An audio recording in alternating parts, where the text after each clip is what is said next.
I'm a professor at CSUMB. I teach in the Liberal Studies Department, College of Education. And my area is linguistics, but I also teach the writing courses. So I teach LS 300. I teach Capstone as well. And you're going to keep admitting people for me, right, Margaret? Yes, I will. I teach Capstone as well. And I started just essentially volunteering to do these CBEST test prep classes because I found so many students were really kind of afraid of the CBEST. They put it off. And I just believe that if you have kind of a team to help you out and to think through this test prep process, it can make it so much easier for you. So think with that in mind, we're going to go into this really thinking about what does it take to prepare for this test. Now, the first thing off, I want you to recognize that if you've taken the test before and you have not passed it, that means you know more in this test situation than other people do. So I want you to please try to feel comfortable sharing any wisdom you have.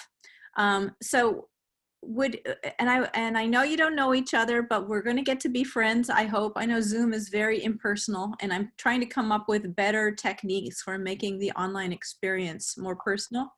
And I've been playing around with technologies, but you know, I'm doing the best I can. So one of the things I'm going to do is I decided, why are we limiting ourselves to PowerPoints as professors? We should just share a Google Doc because we can scroll through and talk through issues together.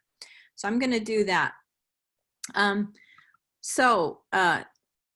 many of you, would you feel comfortable if I asked you saying how many of you have passed at least a section of the CBEST? Would you be comfortable sharing that with others, or can you give me a thumbs up if you're comfortable sharing? Do you know how to do this thumbs up, folks? You click participants, okay? And if you click participants, you have an option of saying yes, no, go slower, go faster, more. And under more, you get a thumbs up, thumbs down, there's clapping, there's coffee, means I need a break. And there's, you know, that means you left, you went away, okay? So give me a thumbs up if you're comfortable sharing what you know about CBEST. Okay. So what were the parts that you felt like, okay, I've got some people saying they're comfortable. Let's see, did you find your participant box? So click on the participants are at the bottom, and I can actually share my screen, I think, so you could see that. Let's see, yes, I can. No, it's not going to share the Zoom. I can't share the Zoom screen, I don't think. I don't think I can. Margaret, have you ever tried doing that, to share the Zoom screen so that you can give people directions on how to work the Zoom? You would have to do it before in advanced settings, but yeah, I don't think you can at this point. Okay, well then forget it. All right. I'm going to open up my Google Doc here for you. All right. Okay, I decided to go with a Google Doc because I thought, why limit us to PowerPoints? We're not trying to project on a wall, okay? So we're going to use the Google Doc here. So I'm going to break this up. We're going to start out with it's exactly 10:05. I'm going to watch my clock and be mindful of my time. So you can use the participant box at the bottom of the screen to let me know how things are going for you. If you're getting tired or you think we need a break, let me know. I'm going to try to power through. We'll do 45 minutes, then we'll have a 15-minute stretch break. We're going to work through test writing strategies for the narrative and the analytical test, okay? And then I'm going to give you the opportunity to write a test. I have a Google form, and there's a prompt in it, and I'm going to give you 30 minutes to work on it. So one of the things that we're going to talk about today is strategies for kind of getting through this test efficiently. Now, if you've, and we're going to talk a little, I'm going to give you a little overview.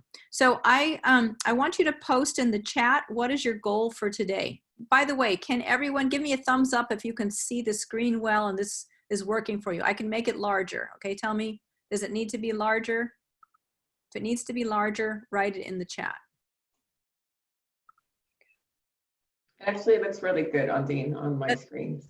Yeah, You can see it. Yeah, I'm just thinking this is way better than a silly PowerPoint. Why be limited to a PowerPoint? No, we're not projecting on a wall. We're all looking at our computer screens.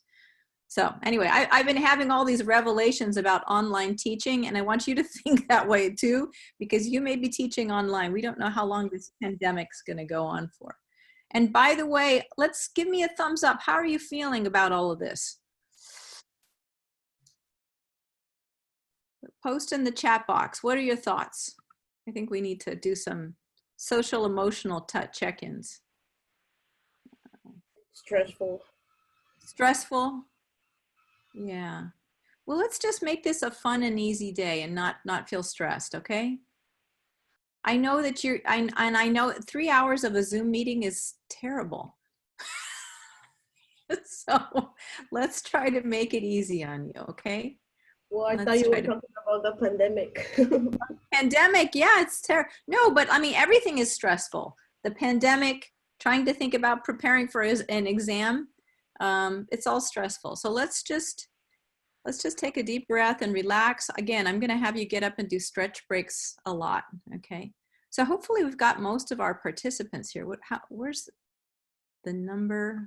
Looks like we got. Can I ask a quick question really quick? Yeah, go ahead.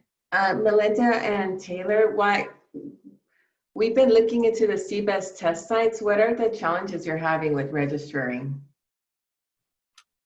There's no available appointments at all. And I've checked Paso Robles because I heard that Paso Robles was a location that could possibly have testing going on.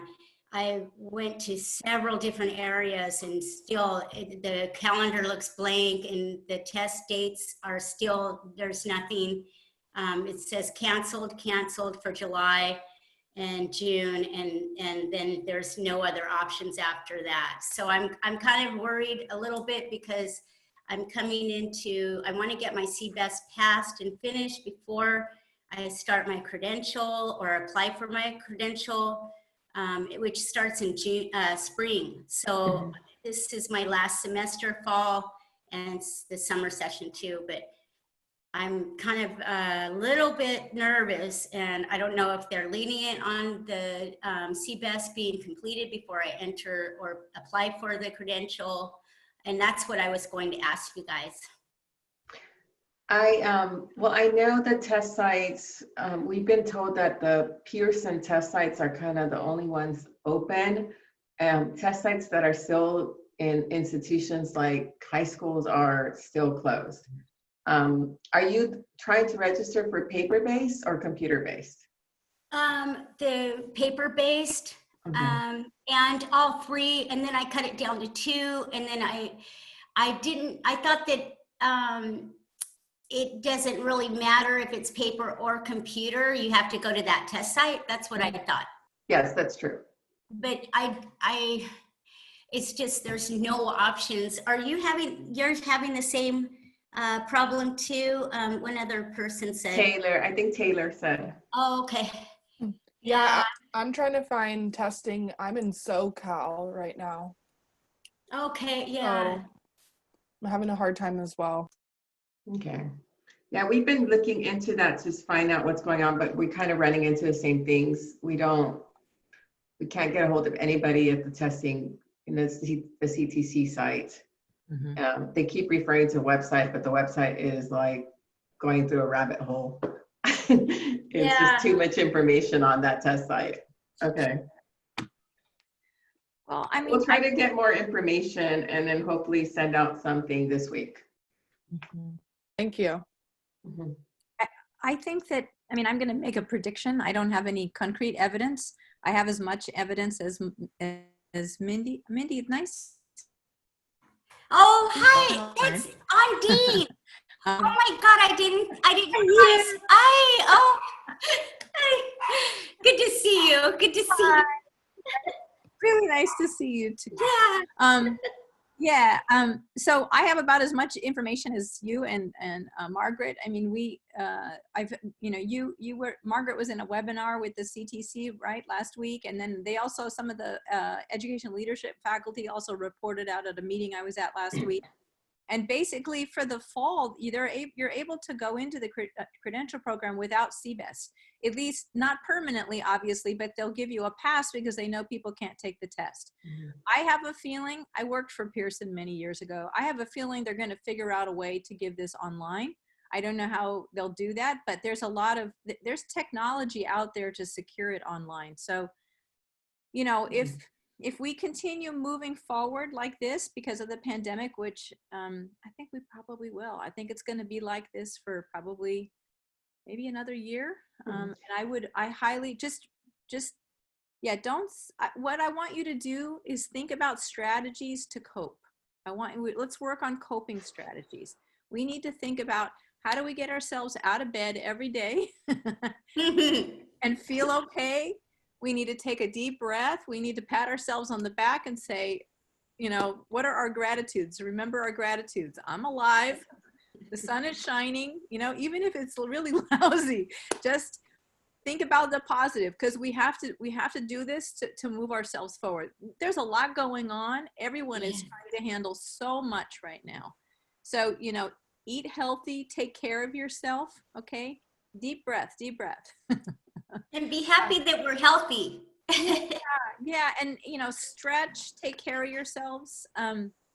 Do things that just help you. Maybe we'll do a little meditation, I think. Seems like you're all needing that. I used to factor that into the live CBEST, but I'm feeling like we're going to need it for the Zoom too.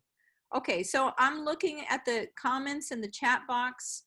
Yeah, senior. So I want you all to just sort of listen to what the others who've taken the test have to say. I mean, we all have our strengths and we have our weaknesses, and we have to work with what we can do. Okay. So my philosophy in working the CBEST test prep course is to give you some strategies and to really have you focus on, okay, this is where I know I'm okay.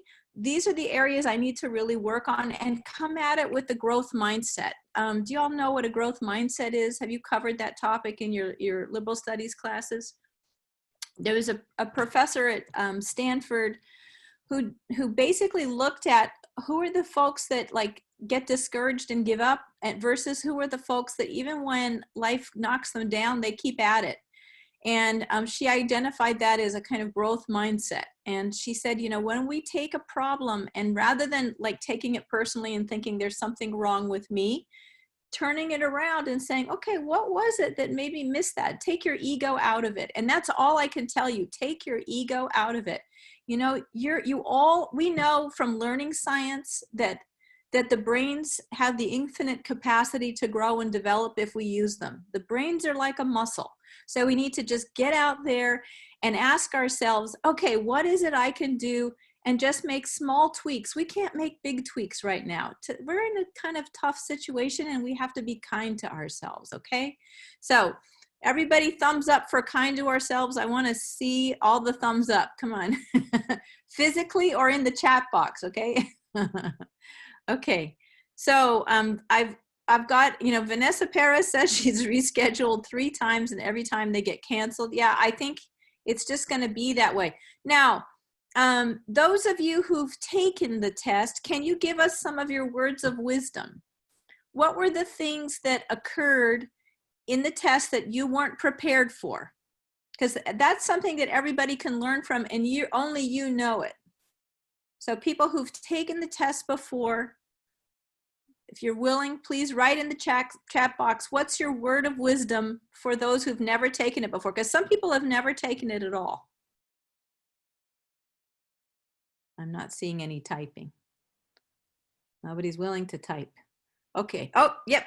Nope. Somebody's typing. Any words of wisdom in the chat box there? Okay. Yeah, I think, for those of you who want to take CBEST before August, I think that may not be a possibility. And I know it's frustrating, but like I said, you can still move into the credential program without your CBEST at this point and get started. So that's something to be, optimistic about. One of the things about CBEST is some of it is just building up your speed in your test taking. So that's something we're going to focus on, or some strategies. So, I had some questions here. What's your goal for today? What would you really like to get out of today? Can you write that in the chat box for me?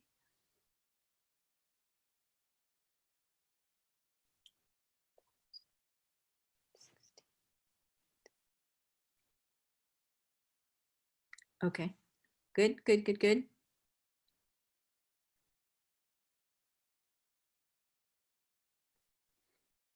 Any others?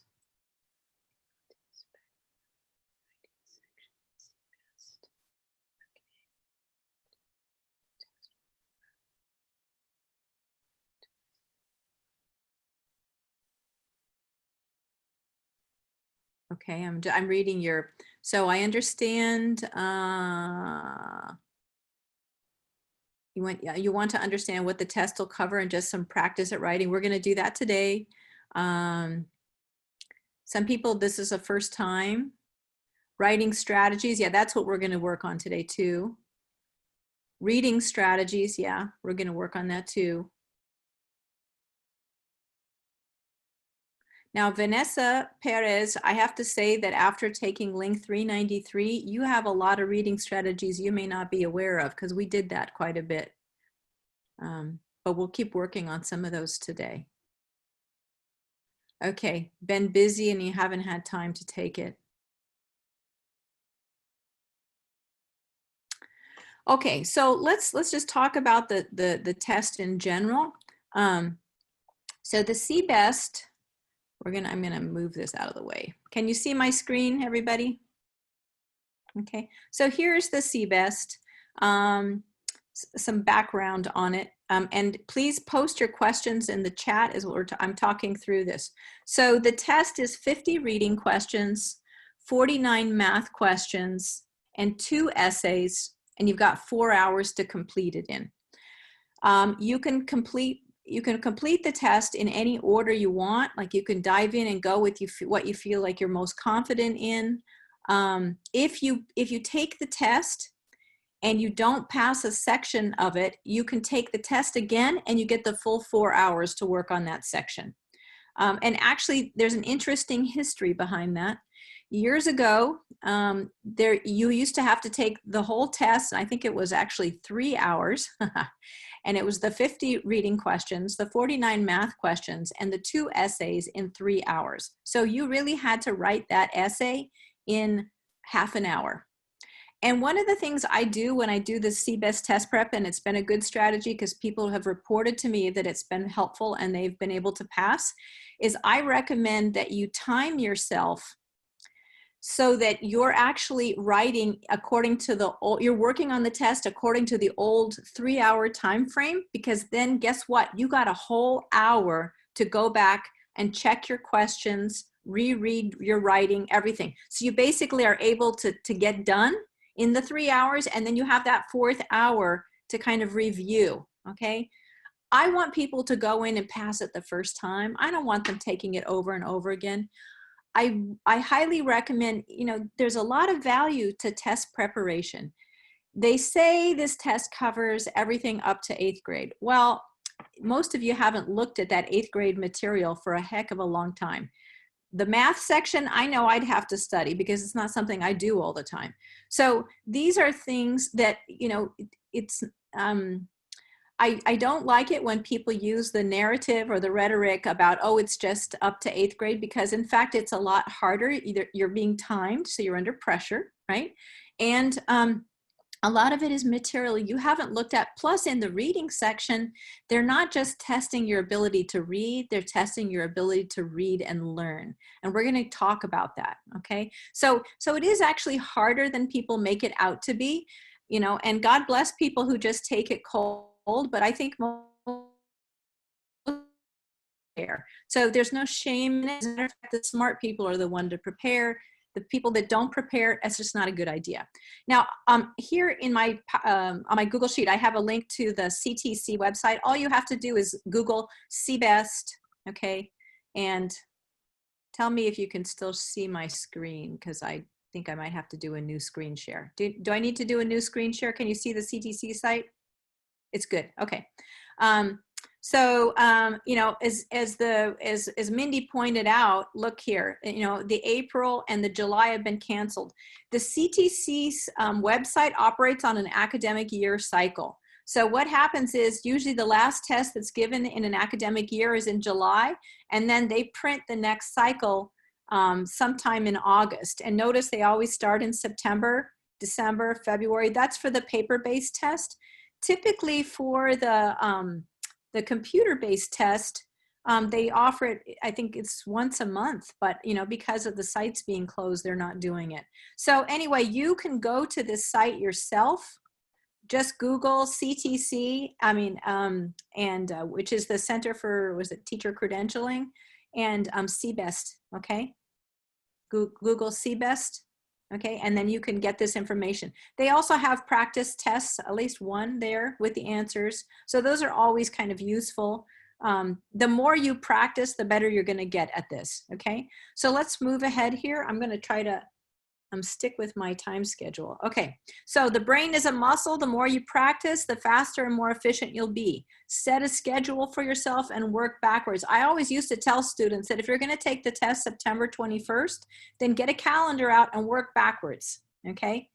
And then, you know, set aside a little bit of time to do things every day. Now, what are the kinds of everyday things you need to do? The math you're going to need to do every day. Those of you who've done the math, and I know I've got a bunch of math majors, I'm sure you're all fine, but the rest of us probably need to review the math. So set aside time, just maybe 15 minutes a day, to take some time and look at some of the test questions, okay? I have a link here to Quizlet, okay? Quizlet, there have been a lot of people in Quizlet. And how many of you have used Quizlet? Give me a thumbs up if you've used Quizlet before in the chat box. Or the participant box. Sorry, click on the participant box. And I have to find it now because I can't see it. There we go. Thumbs up. How many of you? Some of you have, some of you haven't. So Quizlet is free, sort of. Like they try to rope you in. I learned there's a term for it. It's called nagware. You know, like nag, you nag at your kid or you nag at your husband or whatever. Okay, nagware. It's software that tries to lure you in, you know, free and then get you to pay for something. So it is a kind of nagware. But a lot of people, it's a place where you can add test questions. So a lot of people have added test questions in Quizlet, and you can use those to practice. So just go to the Quizlet site. It's just Quizlet.com. Click, put in the search box CBEST, and you notice here, all kinds of people have added test questions. Now click, do you see over here where it says click the free version, okay? And these are all, you know, test prep questions that people have posted. Now, I mean, anyway, you could put this on your phone and just have, you know, 15 minutes here, 15 minutes there. You got a little bit of extra time in the day, practice some CBEST test questions. And look at how many people have posted test prep questions here, okay? You can get math, you can get language arts. They're not the best format. I mean, they're not like the best, but basically, you know, it works like this. There's some fun things here, like, let's see, I'm gonna open up one. What's this one? This is like mostly, I did last night, I was poking around here for you. There's CBEST reading. Okay, so here's some reading. There's 5 questions here.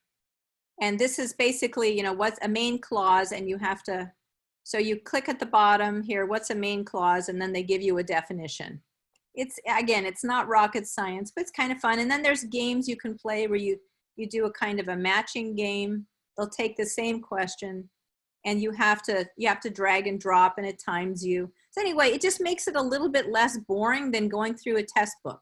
If this is something you like, if you're part of the gaming generation, this might be fun for you.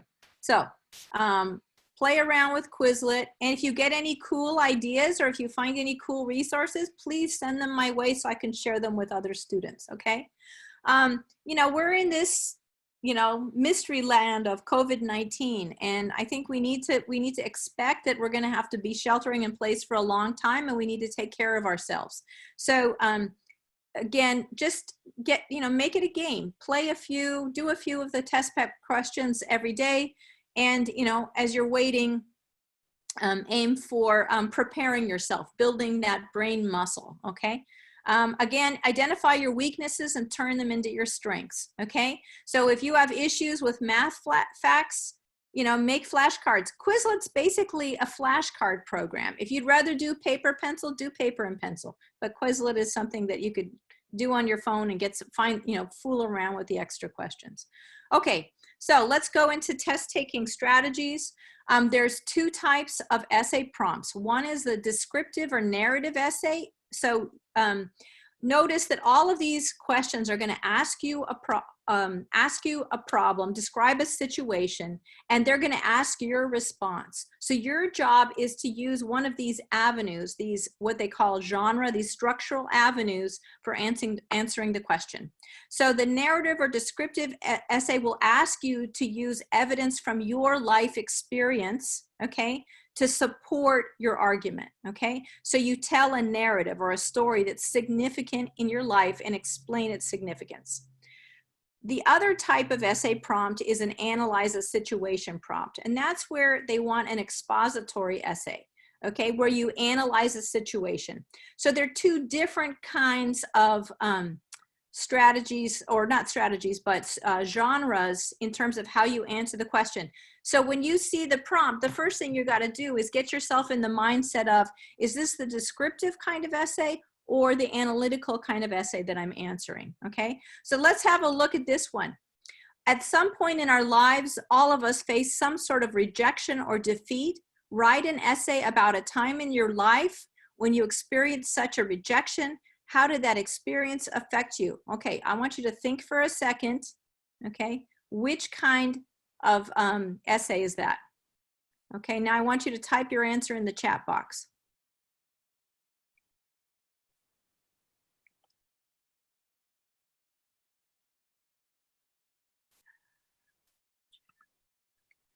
Okay, we're getting some chats here. Yeah, descriptive narrative, descriptive narrative. So you all see that. That's pretty clear, right? Was that fairly easy? Would anyone have any questions about that? Like, how did you know? How did you know it was descriptive narrative? Right, they ask you to write about a time in your life. That's a narrative, right? Okay, all right. So here's my strategy for you. Like I said, the test is 4 hours. Plan on trying to write your 2 essays in 30 minutes each. Give yourself 30. So this is how I suggest you prepare. Decide which type of essay and plan your attack. First thing you need to do, spend 5 minutes brainstorming an outline. The kind of essay they're asking for is very formulaic, okay? So spend 5 minutes writing an outline. It doesn't have to be perfect, just kind of get your ideas on paper. Then spend 15 minutes writing it, okay? And then spend the last 10 minutes going back and proofreading. I often tell students that's a time where if you write fast, you can actually rewrite your whole paper, right? Okay? All right, since the exam is 4 hours, you can read the 2 prompts, you could make notes, you could brainstorm on the side and go and do other parts of the exam if you want, and then come back to writing it at the end. Different people do it different ways. That's actually a strategy that was recommended by another test prep person I know. Some students said it was really helpful to them to like look at the questions and then kind of jot notes down and kind of be jotting down their plan of attack or their brainstorm. Other people said, I couldn't do that. I need to focus. So you choose what works for you. I'm just saying that that's an idea. Okay, Now let's have a look at a plan of attack. Okay, so here's another question for you. At some point in our lives, all of us have faced some sort of rejection or defeat, right? And at a time in your life with rejection, and how did that affect you? Now, there's two types of outlines that you could brainstorm for this, two kind of plans of attack. One is you have your, you make your statement. You have to think of a topic. What am I going to focus this on? Okay. Quickly think of a time when you faced some sort of rejection. Okay. Paragraph 1 would be to describe the event. Paragraph 2 would be to describe, what happened. So basically telling the story to the reader. So always think about the reader. Okay. You're telling the story to the reader. You describe the event. Okay. And then paragraph 4 would be describe a long-term outcome of the event. All right. And then the paragraph 5 is to present a resolution or how the experience changed you. This kind of prompt is looking at your ability to analyze something that happened in your life, okay, and kind of show that what was your thinking around how it changed you. Okay. Another plan of attack would be to say, very similar, you always start with the first paragraph where you restate the question as a statement, right? And then you describe, this happened to me in some specific way, right? And then paragraph 2 again is events leading to the experience. Paragraph 3 is make a choice you had to make. Paragraph 4, describe the results of the action. And then paragraph 5, again, coming back to how did the action affect you? Okay, so I'm going to give you 5 minutes. I want you to choose one or the other. On your mark, get set, go, brainstorm an outline.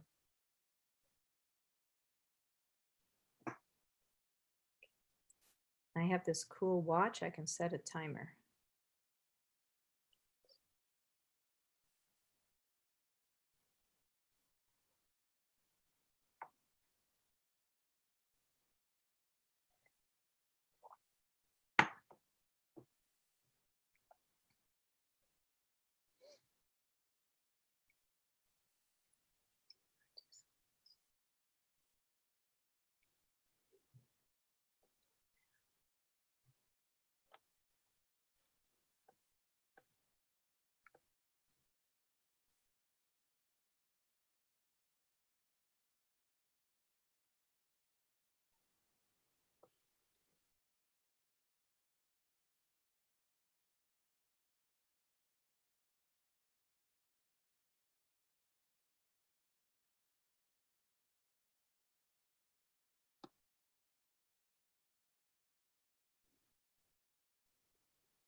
Okay, time's up, time's up. Okay, I'm going to stop share right now, and I'm going to, I've got some questions. I'm feeling ready, descriptive narrative. Okay, I'm going to send you out.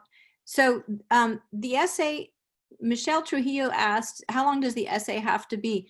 You know, again, the essay, you only, if you time yourself to write for 30 minutes, the essay is not going to be very long. I mean, it's going to be really a short essay. So that's why it's critical that you write an outline and you stick to your outline. It doesn't have to be perfect, you just got to get it on paper. One of the things that students tell me is most challenging about CBEST is writing such a short, concise paper in 30 minutes, because they find that after being in college and reading all of these, you know, complex books and writing complex essays that they overwrite, like you're too sophisticated for the kind of writing that CBEST wants of you. So you kind of have to reel it into the context. It's going to be a short essay, right? If 30 minutes, it's, you know, it's typically 3 to 5 paragraphs. It doesn't have to be paragraphs, but let me tell you, one of the biggest flags that will fail you on the writing section is if you forget to put paragraphing in. That's why the brainstorm is so important, because the brainstorm helps you to remember, oh, I need to make sure I touch on these 5 points, 5 paragraph essay, right? I need to touch on these 5 points. Even if it's 2 or 3 sentences per paragraph, it doesn't have to be a long paragraph, okay? And I may need to make sure that I finish my ideas. One thing that will fail you is if you don't, so what I'm saying is you need to condense your thinking, okay?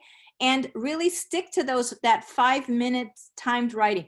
I have you guys practice this 5-minute brainstorming in this, because I want you to work on getting your ideas on paper fast. Because if you get your ideas on paper fast, then when I put you into the situation of having to write that essay, remember I said the structure is 5-minute brainstorming, 15 minutes writing, 10 minutes going back and reviewing. That's it, okay? That is how you got to think, because that's going to give you the extra time you need on the test to be able to go back and review everything. It'll give you the extra time you need, for example, in the reading section or the math section, if you need more time to do those problems, okay? So you really got to nip the writing in the bud.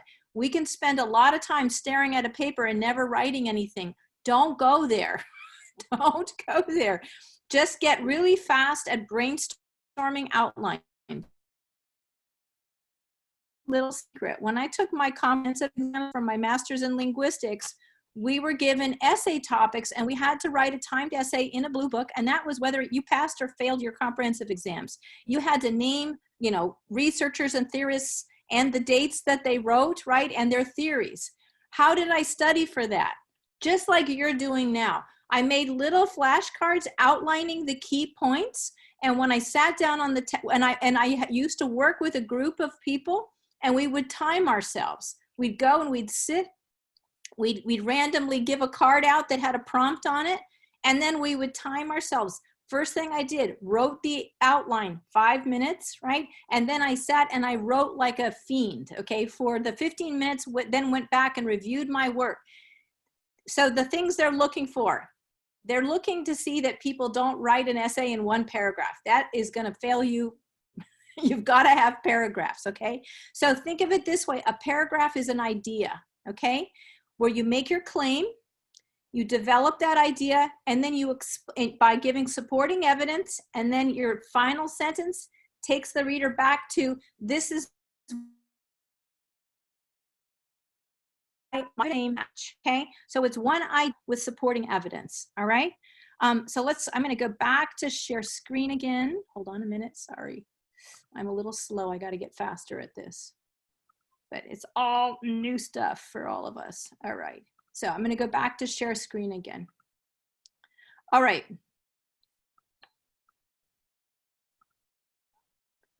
Okay, normally I'd have you read out your outlines, but I wanna go ahead because we're running over, we always do. It's just always hard to do all this. Let's talk about the expository essay. So this is the other kind of essay. this is an issue or expository essay, this kind of essay requires that you take a stand on a topic. Almost all the prompts say use language where you're appealing to an educated adult. So this is where you really need to think about your tone. Be careful with things like switching back and forth and saying you, because that implies that you're talking to your reader. And when you are writing to an educated adult, typically you're not talking to your reader, you're writing to your reader, okay? So your language needs to sound like you're writing and not talking. I don't know if that helps, but that's one way I try to explain it to people. Your essay needs to analyze, evaluate, or expound on an issue, okay? So typically it's a kind of explain why, all right? And there's a couple of different strategies. So it depends on what the prompt asks of you. Sometimes it's an analytic explain why. Sometimes they're asking you to explain why by comparing and contrasting. So these are the couple different strategies that you can take. So in this paragraph, in this essay, again, here's your 5-paragraph outline, and this one's a 4-paragraph outline. But these are the two kind of plans of attack. And so again, I'm going to ask you to brainstorm in 5 minutes how you're going to argue this point, okay? That's what you got to get really tight on, is brainstorming in 5 minutes so that you have the time to write. The problem we don't want to run into is we want to be able to be writing strategically, knowing exactly what we want to say. If you're trying to write and think about what you're trying to say, the cognitive load is too high, and that's where you end up thinking about how you're going to say it and you never finish your idea. Does that make sense? So you want to finish your idea, and the way to do it is to do those 5-minute outlines where you stick to the outline. Make it simple. Stick to the outline. Stay focused so that you can get that essay done in 30 minutes, okay? So introduce your thesis, why you have this viewpoint, okay? Reason one side. So this is typically, you can go for one side or the other, or state evidence. So if you have a point, you're going to state your evidence and then you say why. State your evidence, say why, state your evidence and say why. Look at this. Very simple, 3 supporting arguments, okay, to support your thesis, okay? So you introduce the idea, you give a supporting point for each one, and then you sum up your argument. I believe that this should be this way. These are the reasons why. Each paragraph is a reason why. Does that make sense? Okay. Or you come at it from a compare and contrast. Introduce to the reader your topic, restate the question. Both of them always restate the question in your introduction. Okay, but restate it as a statement. And then paragraph 2, explain one side of the argument. Paragraph 3, explain the other side of the argument. Okay. And then paragraph 4, restate, telling how or why one of the examples is the same or different. Okay, so that's the comparison contrast style. Whoops, sorry. Okay, so let's try a 5-minute outline with Eleanor Roosevelt. Here we go again. So choose one or the other. I'm going to fix it so you can see the screen. Okay, so this is the Eleanor Roosevelt prompt. Eleanor Roosevelt, even if you don't know much about Eleanor Roosevelt, think about what is being quoted in the prompt and respond to that. Somebody has a question, I think. I see a hand up. Do you want to talk or write in the chat? I just have a quick question. When we write this type of essay, can we use the word I? Because I know we're writing to the audience. So is it better that we stay away from like the word like I believe? Does that make sense? I is fine. Typically, you don't need to say believe, because you're the author, right? So that's kind of redundant, but you can say,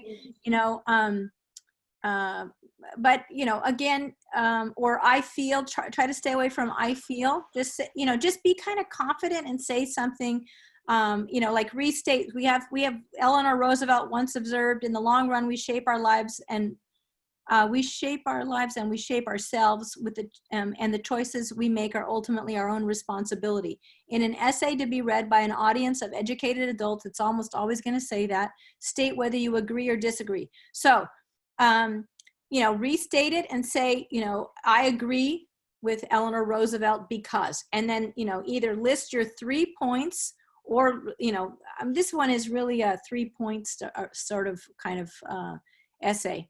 And each of your points then is going to be a paragraph. So make your point, explain why. Make your point, explain why. Make your point, explain why. Does that make sense? Did I answer your question? Okay, you want to try it? 5 minutes, 5-minute outline. That's it, okay? 5-minute outline. You mark it, set, go.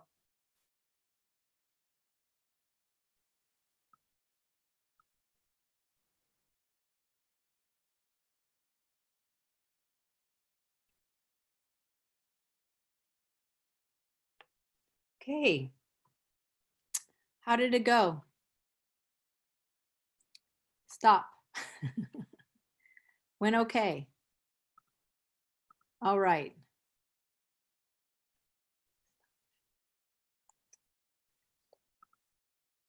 Okay. So how did it go? I have a hand up. Sandra, do you have your hand up still, or was it the old question? Sandra and It was an old one, but I can add up to this point. Okay, go ahead. As I was going to start doing it, I felt a little overwhelmed just because I didn't know where to start. But as I was going through it, I figured that for each of one of my 3 supporting paragraphs, I'll do the first one for shaping our lives, the second one for how it, I forgot what the prompt was, but it was like 3 different little sections. So I decided that I would focus each paragraph on one of the 3 points, and that kind of helped direct me in where my essay would go if I started writing it out. That's brilliant. That's brilliant. That's exactly what you want to do. Did you all hear that? Everybody get that? That's a really good example. Anybody else can share out about what, what did they discover about themselves? Again, growth mindset, right? We're taking a challenge and we're thinking about how can we strategize. That's a great example. Can anybody else want to share out? Don't be shy. I want to put you into Zoom rooms, but it takes so much time and I'm worried we're going to run out of time. We're already running over right now. So I'm thinking that maybe I should put you in a Zoom room to share out, okay? And then I'm going to let you identify a break point, okay? Take a break and I'm going to send you the link for you to do the timed writing, okay? So you've now practiced 2 brainstorms, right? 2 outline brainstorming sessions. Now I'm going to give you a prompt, okay? And have you write on your own. So this is what our schedule is going to look like. Hang on, I'm going to share screen again. Hold on. Okay. I think, so I have, don't open the tiny URL yet, because this is the, this tiny URL. So it's tiny URL Peacock 2020. Okay, don't open it yet, okay? That's gonna be your timed writing. You're gonna give yourself 30 minutes to write it, okay? So you're gonna test out our strategy, 5-minute brainstorming, 15-minute to write, 10-minute to review your work, and then you're gonna resubmit it. Right now, it's 10:56. How about we reconvene at 11:40, because that gives you about 10 minutes to visit in a Zoom room. Would you like to do that? Does the idea of sharing with a small group of people, talking through your 2 outlines and thinking about your strategies, does that appeal to you? Give me a thumbs up if that's good. Yes, I'm getting physical thumbs up. How about in the participant box? Can you click the participants at the bottom and the box shows up? Clarissa doesn't want to do that. Would you rather, Clarissa, just go straight in and write, or what would you prefer? Because it really helps you if you talk about it, I think. Talk about your strategies. Yes? Okay, I got some thumbs up. I got some thumbs up.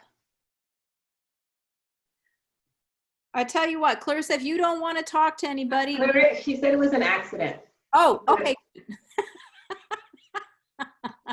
Okay, I was thinking of a flexible way of adjusting on the spot, but that's fine. Good.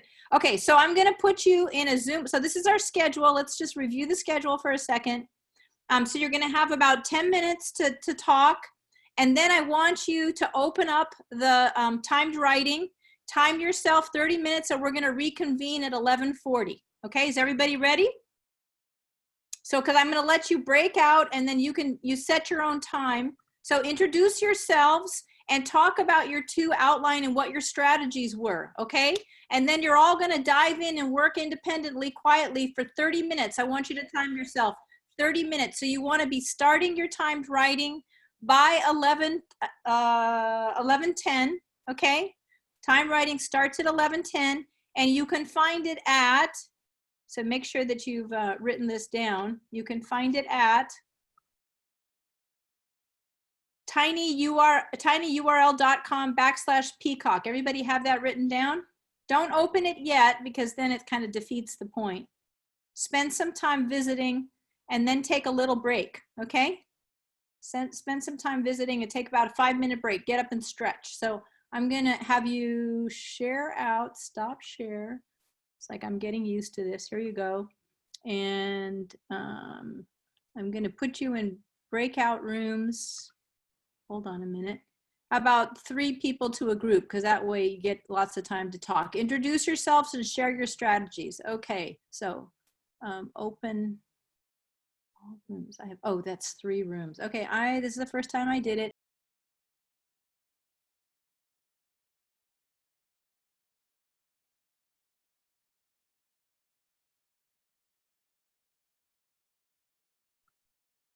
Hello, everyone.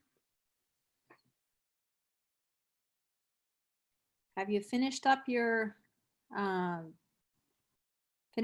essay? Yes. Okay. How did it go, Maria? Well, the thing is that I have a lot of, when it comes to writing, I cannot get frozen, and for some reason, writing for me is totally very hard. No, you're not the only person, Maria. You're not the only person. So did you try the 5-minute brainstorming? Did you come up with the ideas you wanted to write about? Yeah, the thing also is just that I didn't hear exactly when we're gonna come back. So I thought it was at 11:40. So I turned it in at 11:40. That's okay. And All but right. yeah, if Okay. yes, No, usually when it comes to writing, I just I don't know, my mind just maybe because I had a different, a experience when I was in high school that I get frozen every time. yeah. I really understand. I'll be honest with you. I'm very dyslexic. People can't believe it. Oh, you're a college professor and you're dyslexic. Those of you who've taken my classes know I make typos all the time. If I'm tired or if I'm nervous, they get worse. So when I'm writing on the board, sometimes it's very embarrassing because I'll just blank. I can't remember how, or I look at a simple word like friend and I'm like, is it IE or EI? I mean, I blank. And I used to be very ashamed of that, to be honest with you. I was very ashamed and I was always panicked and thinking, oh, I don't want to embarrass myself in front of my students. And I've just learned to embrace it because I hope my vulnerability shows my students that you can work through anything. Okay. You can do it. Okay. Thank you. So, I yeah, mean, yeah. I wouldn't known if you didn't share that anyway. Well, Sandra, you've had me in class. Do I not make lots of typos on the board? Yes, I remember the days where you were tired, you would tell us. It's like, I'm tired and you're going to see typos, so correct me. I don't know. Were you in the class with Alan? Yes, he would tell you all the time. Yeah. I had Alan in class this spring and I said, Alan, what am I going to do without you to correct my typos? Yeah. So, you know, like I said, we need to take our weaknesses and make them our strengths. So I feel like my vulnerability, if I share it with you, maybe hopefully it gives you confidence, because I know as a young person, I felt so intimidated, especially in writing, because I would have professors and they would mark up all the grammar and the spelling. Yeah. It was a mess. Okay. And yeah, it's rough. It was a mess. Yeah. And then and I would feel really ashamed to write, and I wouldn't write. And then actually computers have been amazing, because for me, computers allow me to constantly check myself. I have to say, I've gotten pretty good. I can make very error-free, you know, letters and things now, but that's only after years and years of practice. And again, if I'm tired, if I'm writing late at night, if I'm writing in front of you, like if I try to compose and type in front of you with all you looking at me, I will blank and I will not be able to do it. So I have the same issue with math. I can't do math in front of other people. I'm fine doing math when no one's looking at me. I do math, I make so many mistakes. So, you know, it's a funny thing, when in the 90s, they started to do a lot of research on cognitive science. And I got really interested in that because I taught ESL in the 90s and my master's was in linguistics. I finished in 1991. And I started to look at what students, like how people think differently. So we have different cognitive patterns, and some of us are very detail oriented focused, right? And others of us have these global minds. Well, traditionally it was the detail oriented people that were privileged in academia. So those detail oriented people did great in an academic environment. The global thinkers would often, I mean, and they wouldn't do well in school either. And it's interesting because I know I'm a global thinker, and I was very, I was married to a very analytical thinker, and sometimes we butted heads, but the other side of it, he kind of organized me, which was what I kind of needed. So you really have to identify what are your strengths and what are your weaknesses. And I've always looked at life that we need to have supportive people around us who have the strengths we don't have, and we have the strengths they don't have, so that when we come together, we can be a bigger, better team, right? So, so I really want you to, I mean, I think this is something about, because you're going to meet students in the classroom who have all different kinds of cognitive patterning.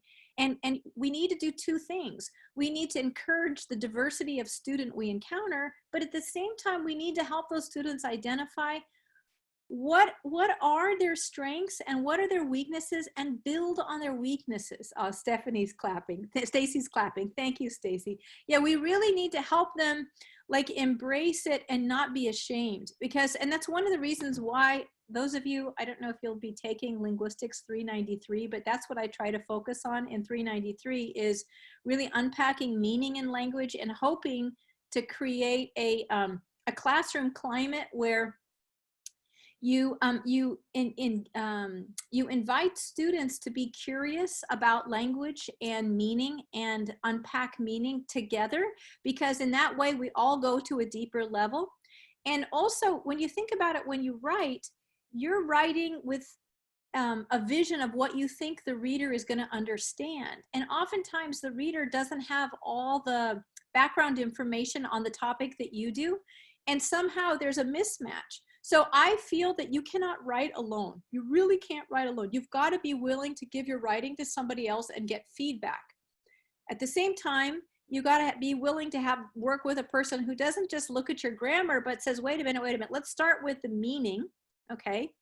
And then, you know, after you revise it a bit, you can focus on the grammar, the punctuation, the spelling, whatever.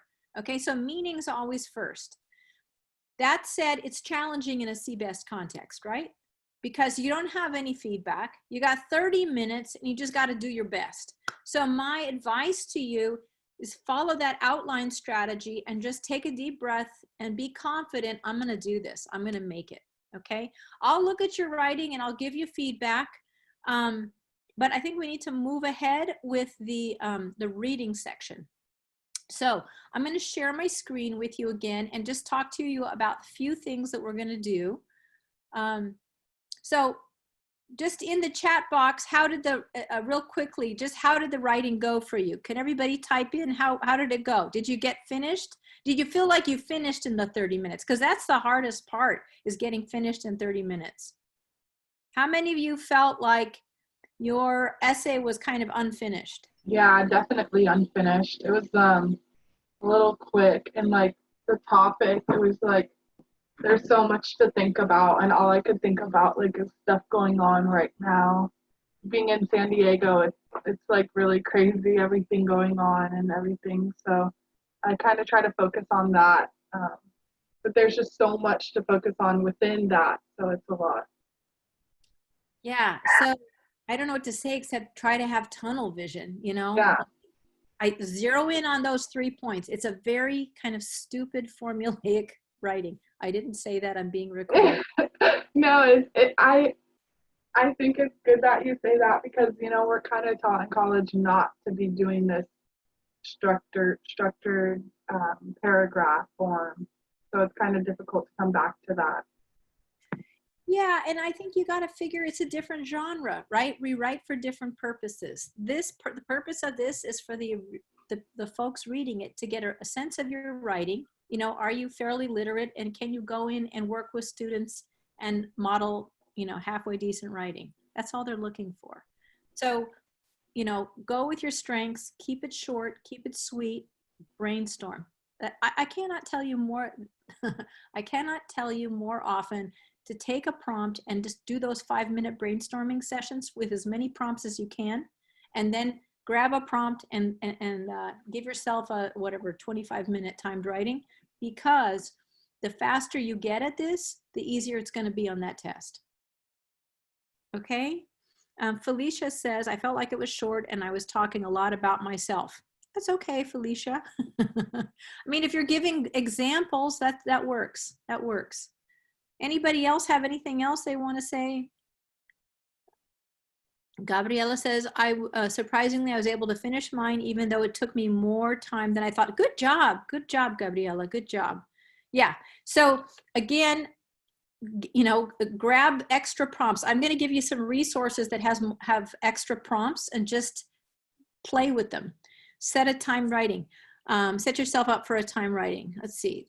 Clarissa said it took me a while to decide what to write. Yeah, that's kind of hard. And so again, that's why we do those 5-minute brainstorming. You know, you just got to stop yourself after 5 minutes and say, okay, I'm going to write, and get it out. Okay. So that you have that extra time to review. I'm not seeing any other comments. Okay. I'm going to move forward, if it's okay with you, and sort of start looking at the reading. Now, when I've taught this class in the past, typically what I did was go over a little bit, and then I'd have you do a 50-minute timed real test. I'm not going to do that now because it's in Zoom and you don't have the books in front of you, and it's kind of a mess.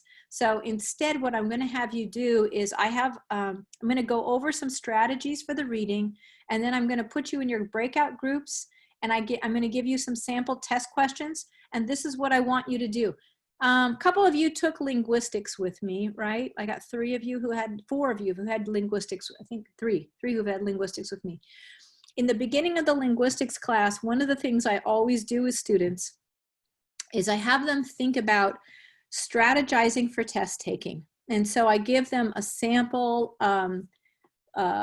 it's like a phonics, basics phonics. What do you know about, remember about phonics from elementary school? Because those are the key pieces that will be in your, on Eureka later on. So I want people to understand at the beginning of the class what's going to be asked of you later on, so you understand the value of what we're teaching in the course. And it's a 72 question test. And we used to just have students take it and then grade themselves. And I changed that up last year, and probably Sandra was the first student to have me, Sandra and Vanessa and Stephanie, to have my new structure. And my new structure is this: do 10 questions, answer 10 questions, then look at the answers. And then when you're looking at the answers, I want you to look at your answers through a lens of competence or performance. Now, I'm a linguist, and I'm a big fan of Noam Chomsky. Noam Chomsky, and I'm going to show you my screen right now. Noam Chomsky came up with the idea of competence or performance. Okay. Hang on, I'm gonna share my screen so you can see what I'm talking about here. Hold on. I'm slow, I apologize. I gotta get faster at this. I'm gonna be doing this all next year. Okay, so competence is what we know. Everybody can see Hey, the screen? Can you I see my, was totally, what's up? It's okay, deep breath. Hello? Are you okay? I totally, I had you on mute. Oh. Well, I'm here then. Oh my God, I'm so sorry. How long was I out for? Because I started writing, I was like, oh man, I could put that in there too. And Okay, don't worry. We just change gears. We're back to test taking. okay, should I copy and paste? I copied and I'm gonna copy and paste it. Yeah. And I'm gonna mute you now because I'm doing echo here. Okay. Oh, okay. Okay. All right. So, so for the reading section, the test taking strategy I want you to think about is two things. First of all, our ability to take a test is ruled by two issues. One, what do we know, right? That's our competence. And how do we perform? That's our performance, right? And when we do well on a test, our competence and our performance are aligned, right? Right? They're like at the same level, okay? Now, when we miss a question, we got to ask ourselves the question, you know, did we know the answer? Okay. So what, was there a performance problem that caused the mistake? So if you knew the answer, but you checked the wrong box, it's performance, right? Now, if you don't know the answer, then it's competence, okay? And that's where we know we need to study more, right? So maybe there's a vocabulary issue, maybe the context is simply obscure, right? We got to have a growth mindset about this, and we got to be willing to risk our own egos. And as I just gave a lecture on my ego and how I have totally failed at many things in my life, and I just keep coming back fighting. I cannot tell you how many times, you know, I came back fighting. Because I wanted to know. I actually just love learning. I love thinking. I love teaching because I love watching minds grow. I love seeing, it's like the most beautiful thing on the planet. My linguistics class and, you know, follow your junior year and then watch where you've all grown to when you finish as, you know, seniors in capstone, and then go out into your careers. You're all doing amazing things, and you are my raison d'etre, right? That's French for you're my reason for existing, because I give to you. I'm here for you. So that said, you know, we got to be willing to risk our egos, be vulnerable, and dig deep and figure out what is it that I'm not getting, because we can always improve, okay? So that said, I want to go to some things to think about. So I'm going to give you, a reading test, and I want you guys to go through it with your groups in sets of like, I mean, you decide how many questions you want to do. Let's say, let's do one set of questions. Let's do 3 questions that are about one reading, okay? And we'll give ourselves 5 minutes, okay? And then I want you to stop, pull up the answers, and talk through the solutions. See what you got or you didn't get. Don't be afraid of sharing with each other. You guys, when you talk through this is a lot of research that shows that talking through problems actually takes us to a deeper level. And I think Stephanie Colazzo and Vanessa can attest to some of the work we did last spring in the Linguistics 393, when I gave them study questions, and then they did a reading, and then I had them post both the sentence they found the answer in and their paraphrase. And the cool thing I saw happening with you all is that by talking through your solutions, you were going to a deeper level. You were scaffolding for each other in a really beautiful and natural way. And that's what I would like to try in these Zoom breakout sessions on reading. But before we go to that, I want to talk through a little bit about some of the reading strategies. Okay, so here's kind of the background on the readings. Everybody good? Anybody have any questions, by the way? questions in the chat box. Okay, so let's just talk through. So as we said, the reading section is 40, was it, hang on, I'm forgetting, 49 or 50, here we go. It is the reading section, I apologize, I just blanked. Okay, reading section's 50 questions. Okay, so like you roughly have an hour to get through the reading questions. Now, that's not a lot of time. So, you know, you kind of have to, again, be strategic, and reading, your ability to read more quickly is important. Now, how do you practice this? My friend Margaret, who works for Maestras, she loves to read. And I would argue that part of what you should do is just pick up some books and spend time reading. When your family's watching a movie, grab a book and go sit in your room and read a book. Because the more you read, the better you get at reading. And you'll learn to read faster. The other piece too is when you're engaged in a reading, you like it helps pull you along, right? And if you don't understand a word, or if you are curious about something, you start to naturally go back and reread it. So many of my students tell me they don't enjoy reading. And part of the reason you don't enjoy reading is that you haven't found something that you love so much that you didn't think about how hard it was to read. Because in fact, reading is one of the hardest things we do. It takes more parts of our brains to read. So to become a better reader, we need to spend more time reading. Again, the mind is a muscle. The more we use it, the more we activate it. I found, you know, I'm going to tell you an interesting story. So when I was 24, I went to Syria. My mom was there. Don't ask me why. It was a long story. But I was in Syria and I did not speak the language. It was very different from English. Most of the people I knew spoke a little bit of English, but not much. So it was kind of like being isolated all the time in a country where I didn't speak the language. And, you know, I would just be grateful if anyone would talk to me. And when they did, they typically talked to me in pretty simplified English because, in fact, guess what? English was not their first language. And so, you know, I had to kind of simplify everything I said to them. And what I found was it was kind of like my brain, like, I don't know how to describe this, but kind of like retracted. I found it really hard to have, when I came back to the States, I had a hard time reading. I had a hard time reading complex text because I couldn't get a hold of anything to read when I was overseas at the time. This was in the 80s, a million years ago, before the internet. But I'm just trying to tell you that when you have these periods where you don't read much, you actually get rusty. And I've observed this in myself. So again, if you want to do well on CBEST, you need to practice reading. If you're not taking classes this summer, find a book, pick up a book and just sit and do extended reading. That will help you prepare for your CBEST. You know, the CSET has reading questions. Some of them are okay, but a lot of them are just, they're out of context, and you actually need full paragraphs to read and digest and try to understand. So this is what the CSET reading section is asking. And I've noticed that it's the part that people have a harder time with. Over the years, it used to be people had a hard time passing the writing section. Now it's the reading section. So the reading sections are broken down into long passages of 200 words or more, short passages of approximately 100 words, and short statements of 1 to 2 sentences, okay? 40% of the questions are critical analysis.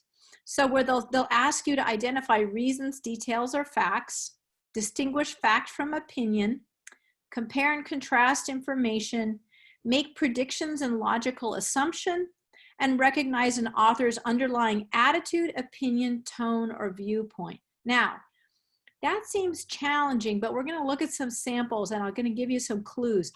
You want to kind of zero in on the verbs the authors use, the choose, because that often, and also the adjectives, that implies their perspective on something.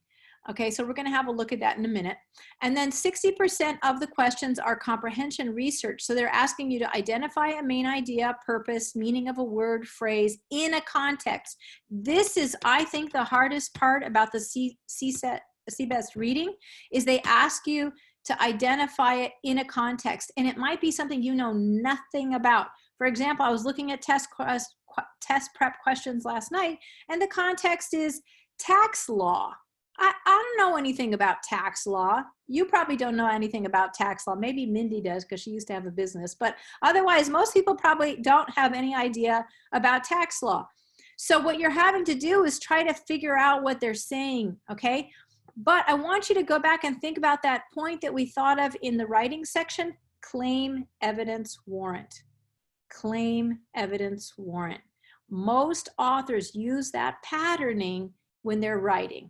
Okay, so if it's a context you know nothing about, just figure the first sentence, the author's stating a claim, that's their idea, right? The following sentences usually are explaining or elaborating on that idea. Okay, so like try to sort out, so if you think about it, the purpose of the paragraph is going to usually be in that first sentence. Okay, and look at how the author shapes their ideas in that first sentence, because that first sentence will be a clue to their attitude, okay, and their opinion, okay.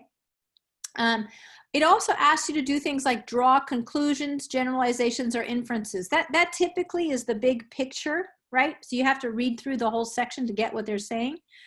Make implications based on information in the passage. Determine meaning of figurative language. That can be really hard, because if you don't, if you've never encountered that figurative language, it might be challenging. But again, the more you read and you ask yourself questions like, what did that mean? I'm going to look that up. The better off you are, because you're going to be building that knowledge base that's going to allow you to do well.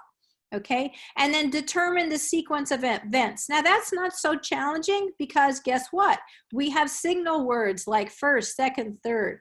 Those things that we want to zero in on and realize, oh, those are those techniques that the author is using to show the sequence of events in the passage.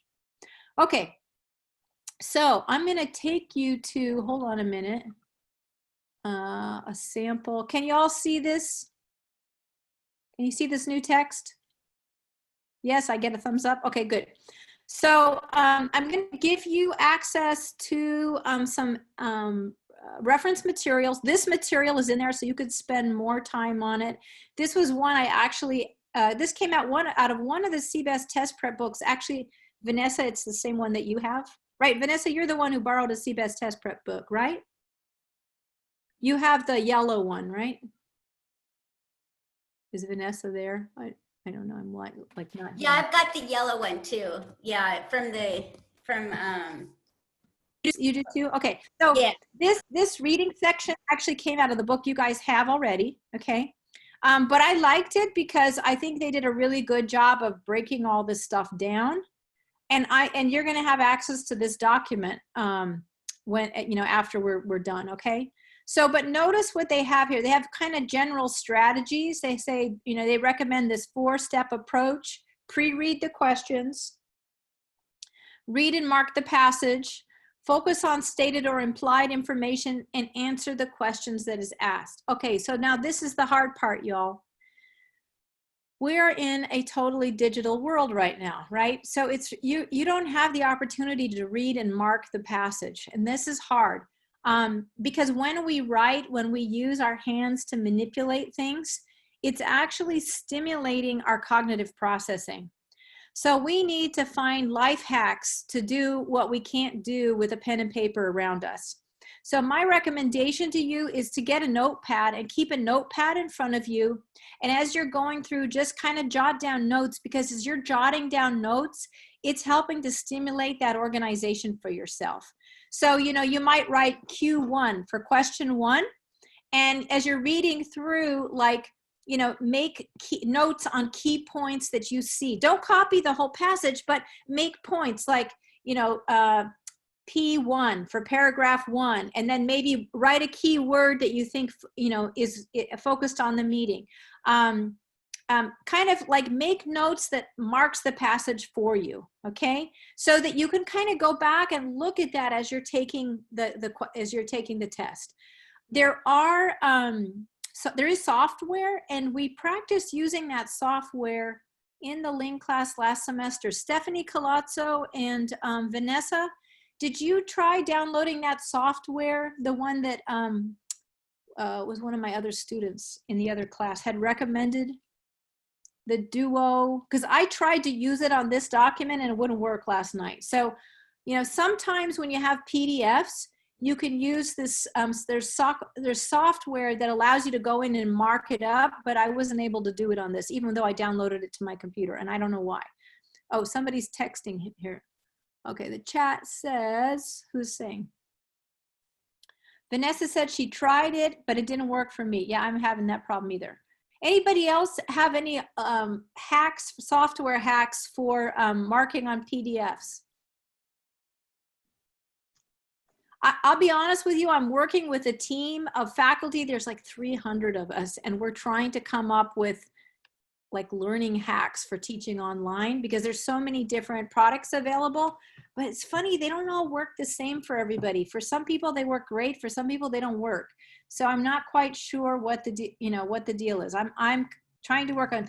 My favorite at this point is the Google Suite because they work pretty efficiently. Okay.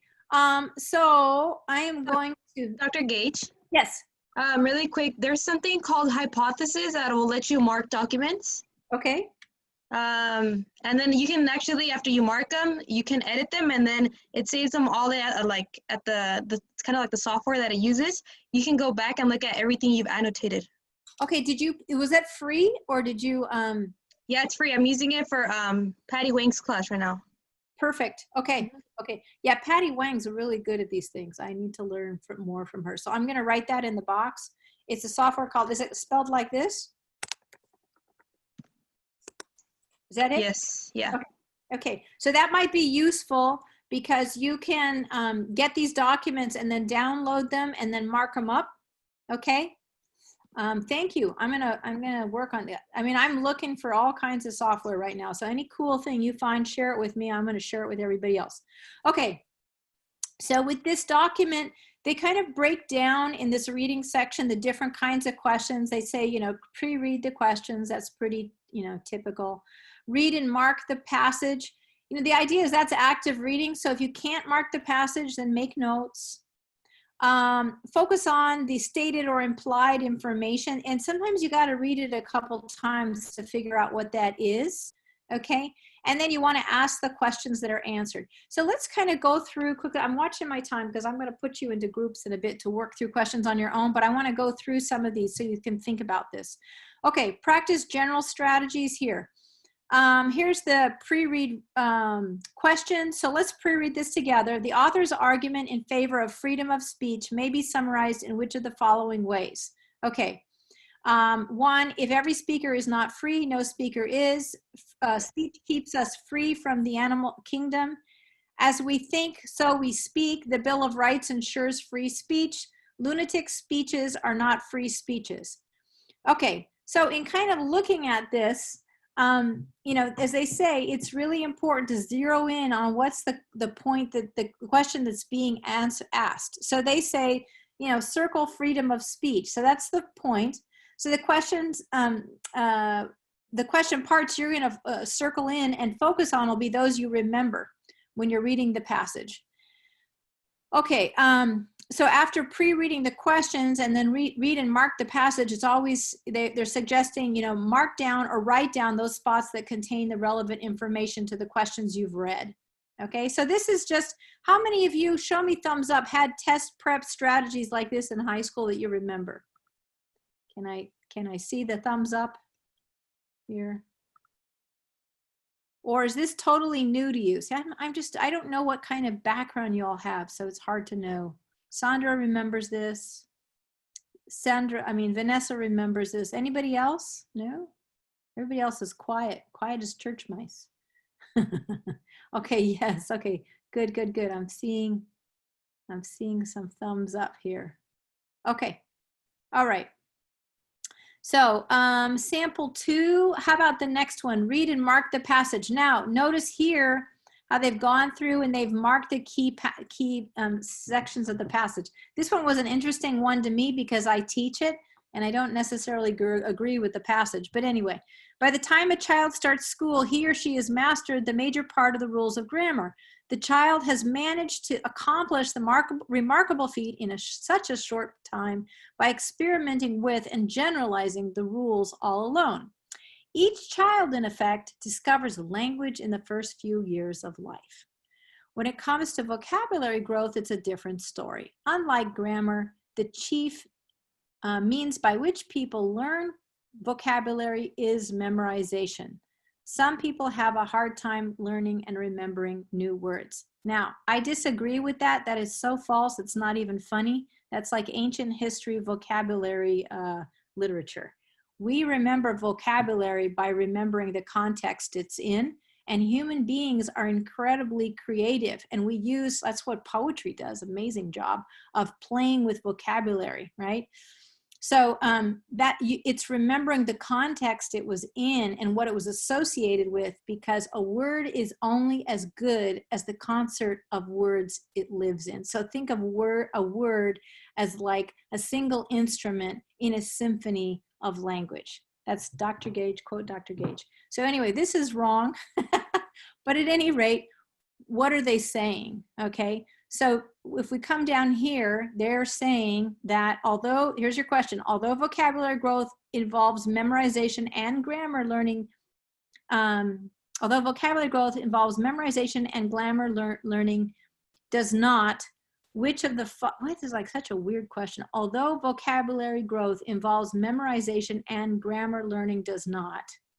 Okay, part of that is a weird sentence, because they're saying vocabulary growth involves memorization. Really, it's but grammar learning does not. That's what they're really saying. Which of the following can be concluded about both vocabulary and grammar? Okay, and the answer is C, both make use of words. But notice how tricky that sentence is. So I would stop and really think through what are they saying in the sentence, because sometimes the questions aren't, I mean, I'm going to be honest with you, sometimes the questions are bad. Here, this is a game for you to play when you're in your groups. In the sample study CBEST reading test, there's one question, there's a couple of questions in there that are just bad, and I couldn't figure out the answer, and I couldn't even understand the answer when I read the solution. I'm like, this is just a bad question. So I want you to have the confidence to recognize that it's not you, it's the test writer, and sometimes they're just bad questions. Now, what does that mean with regard to you're trying to take the test? Somebody's writing. Okay, I don't remember doing this. I remember. Okay, we're getting some points here. Okay, what does it mean when you're trying to take the test? If you get a bad test question, this is what I want you to do. If you going, whoa, what are you, and you can't in like a minute go back and figure it out, skip it. Just mark, don't skip the answer, but mark something, make a guess, make a logical guess, and don't do the always mark B. That's kind of silly. Make a logical guess, like eliminate the questions that you know are probably wrong, okay? And then, make a logical guess and just move forward, because honestly, sometimes the questions are just bad. And be confident enough to realize, if I'm not getting this, probably nobody else in this room's getting it, and I'm going to move forward and do what I know how to do, okay? Everybody agree with me? Show me thumbs up. You agree? Are you with me? Dump the bad questions, okay? And recognize that it's a bad question. All right. Let's go down here. Samples, focus on stated or implied information. So which of the following is implied? So when we say implied, it means it's not actually there. Now, Vanessa and Stephanie Colazzo, we talked a lot about implied information. Like sometimes implied information, you really have to know the context well. And that can make it kind of challenging. So just give it your best guess. So down here it says, they're looking at, okay, so some people have no trouble learning and remembering new words, okay? Some people have a hard time remembering new words. Grammar does not involve remembering new words. Old words are not often remembered. Well, they don't even talk about old words, so that's one we can throw out. Learning and remembering are kinds of growth. They don't really talk about that particularly either. So some people have no trouble learning and remembering new words. That's really the implication, right? They don't say it. They just say some people are better than others. All right. So that's kind of what we want to do. We want to just be confident. Be confident when you go in there and say, I'm going to do my best. I'm smart and I'm good enough. Remember the old Saturday Night Live, what was it, John Handy skit? I'm smart and I'm good enough. You can do this. All right. All right. So let's see. So here's some, okay, so this is an example of, focus on the stated or implied information. I'm just watching my time because I want to give you guys plenty of time to work together. Okay, let's read through this one together here.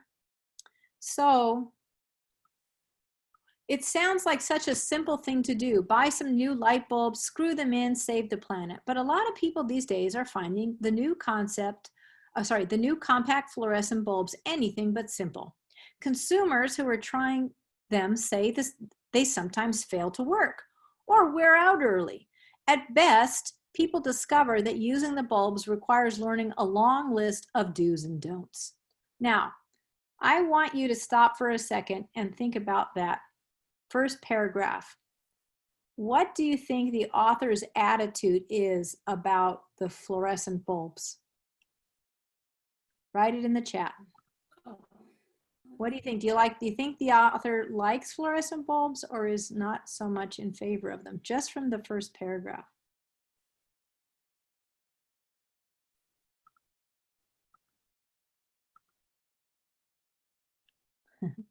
Now, now part of it is my tone of voice, right? I read it out loud to you. Yeah, this author really isn't in favor of the fluorescent bulbs. Yeah. And then see, now let's go ahead. So who are trying to say sometimes they fail to work or wear out early. At best, people discover that using the bulbs requires a long list of do's and don'ts. I mean, the implication here when you have a long list of do's and don'ts is, oh my God, do I really want to do this, right? So there's a lot of hints in here that the author does not really like them. They start the sentence out with, it sounds like such a simple thing to do. Buy some new light bulbs, screw them in, save the planet, right? But, now notice the first paragraph here starts with a but. So that tells you the author's shifting gears and giving you the counter argument. You see that? So pay attention to words like but, however. Typically that's signaling the counter argument, okay?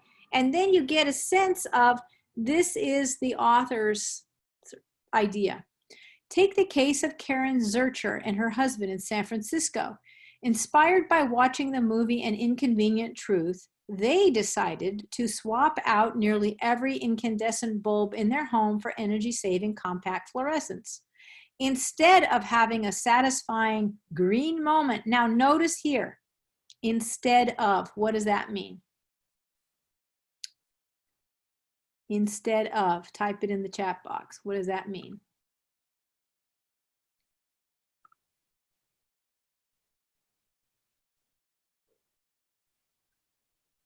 Nobody? Rather than, yeah.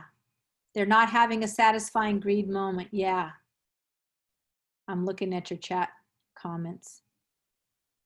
Right, so that's a signal that, okay, so notice this is his first point. Remember when we're talking about the writing, where you give your first point, you state in your, so this is their evidence, right? So they're talking about the problems people have, and then this is their first example. This is their first piece of evidence. So take the case of Karen Zurcher and her husband in San Francisco. Inspired by watching the movie, they decided to swap out nearly every incandescent bulb in their home for energy-saving compacts instead of having a satisfying green moment. However, notice however, they wound up coping with a mess, okay? So not good, right? So that's one, but they don't even say so much, what it is. They go on to explain the mess. Now they're explaining the mess.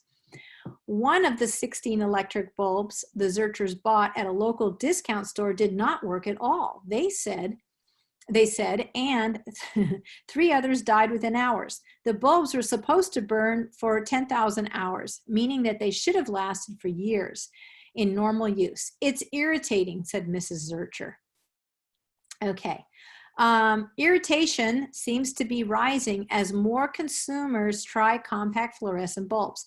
This person does not like the author does not like compact fluorescent bulbs. It's pretty obvious, but again, this is the kind of hidden truth that we have to unpack as readers, which now occupy 11% of the nation's eligible sockets, with 330 million bulbs sold every year.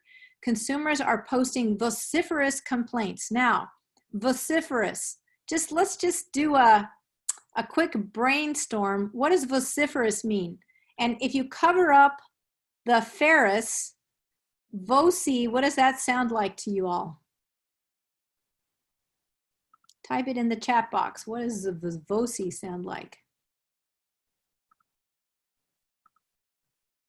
Voice, yeah. So like vociferous, yes, nice, Stacy, angry. Vociferous, and Clarissa and Sandra and Melinda, voice, yeah, voice. So vociferously, like voicely. So voicely kind of sounds like loudly, right? So, and that's exactly what they mean. Vociferous is loud and angry, right?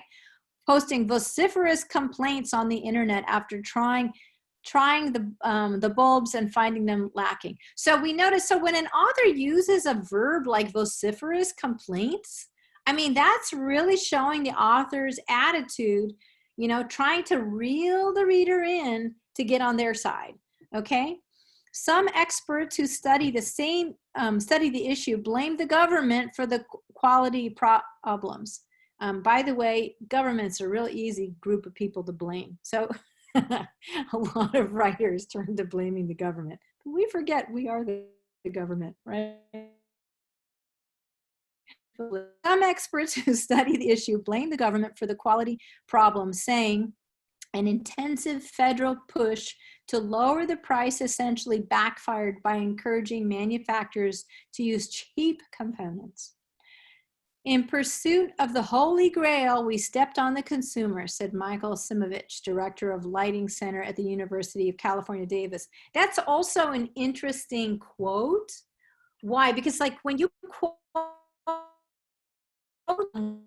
you're basically saying, I'm going to step out of my own opinion in writing this, and I'm going to grab an authority who agrees with me. And that makes my argument even stronger, right? That's why we write papers in APA typically, right? Because when we cite a source that we got an idea from, it makes it stronger. So they're pulling in now UC Davis, well-known UC California University personality, somebody decides to save a little money somewhere, he said, and suddenly we have hundreds of thousands of failures. Okay, so I don't know what you think, but to me, there's a lot of attitude from the author in this writing, okay? So those are the kinds of things we wanna look for. So from the information in the above package, it can be inferred that Karen Zurcher was inspired by the movie. The incandescent bulb is better than the new compact fluorescent bulb. The bulbs purchased from the local discount store were all defective. Consumers should learn more about the new bulbs before using them. The new bulbs should burn for 10,000 hours. So, I mean, the answer here, this is really what the author is arguing for, right? Consumers should learn more about the bulbs before using them. And I would imagine that there are more questions there. Let's go down here. I think they have another one. According to the passage, so answer the question that's asked. According to the passage, what is an advantage of using the new compact fluorescent bulbs? Okay, so you can purchase them from a discount store. The bulbs should burn for 10,000 hours. All consumers love using these new energy-saving bulbs. All the new compact fluorescent bulbs prove to be efficient and long-lasting. The manufacturer has poor quality control. Now, what's a little challenging about this is a lot of this, the information in that paragraph, would throw you off the correct answer, which is the bulbs should burn for 10,000 hours. So you've really got to go back to the question, and the question because the author said so many negative things about it, it really throws you off, right? You've got to go back and say, what are they really asking? What is the advantage? So you really need to go back through the passage and look for the advantages. And while these other things are all disadvantages, that's really the only advantage, right? Okay, let's look at another one. Look for the author's main point.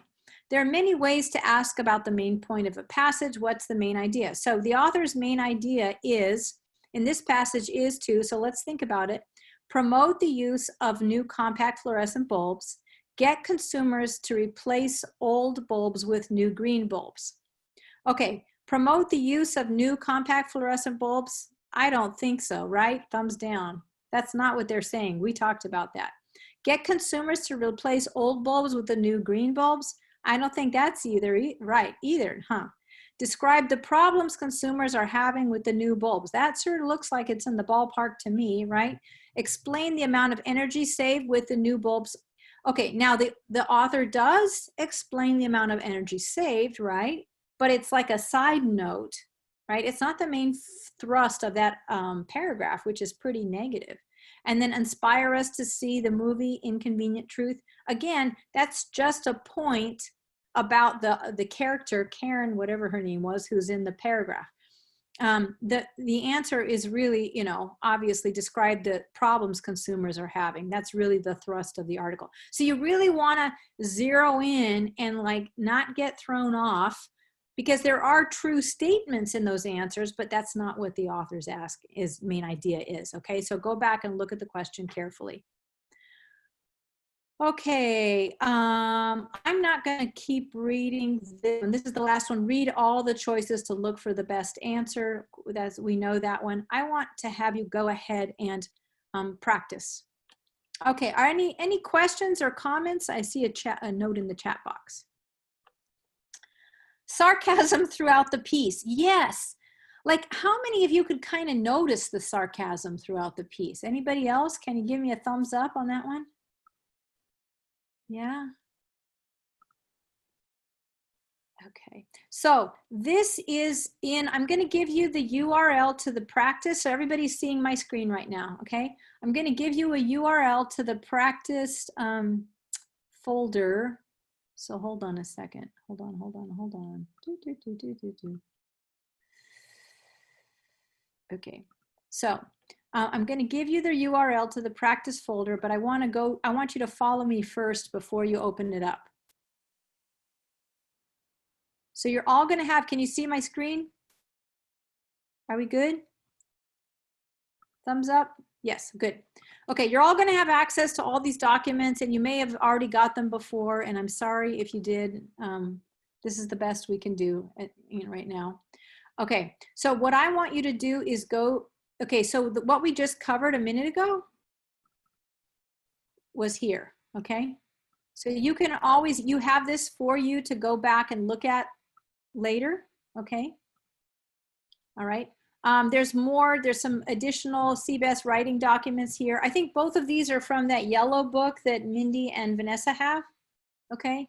I want you to look at test 1. So these 3 tests come out of the tests that we purchased a whole set of them, and they're in the liberal studies department and in a box, and everything of course is off limits to all of us because we're in quarantine. But I want you to go to test 1. I'm put you in groups. I want you to go to reading test 1, okay, with your group. I want you to introduce yourself. I had to rearrange the groups a little bit because I noticed that there weren't very many people before. And I want you to, as a group, say, okay, we are going to work on, let's do 5 questions. Okay, we're going to take, let's say for 5 questions, I would say 3 questions, you could probably get through them in about 5 minutes or so. That's about, if you can do a question a minute, it's great, but you're going to probably want to do more. And then go look at the answers, okay, for those first 3 questions, okay? And check yourself. And then as you're checking yourself, I want you to do, is that competence or is it performance? So when you get in your groups, I want you to introduce yourselves in case you have a new member in there. I want one person to be the leader who's kind of like the voice leader, take over, and okay? And then I want another person to be the timer, okay? To keep you on a schedule. And I want you to, as a group, say how many questions do you want to cover in the reading test, okay? And then say, okay, let's be quiet for 5 minutes, do whatever, 3 questions or 5 questions, and then we're gonna stop, check our answers and talk through them.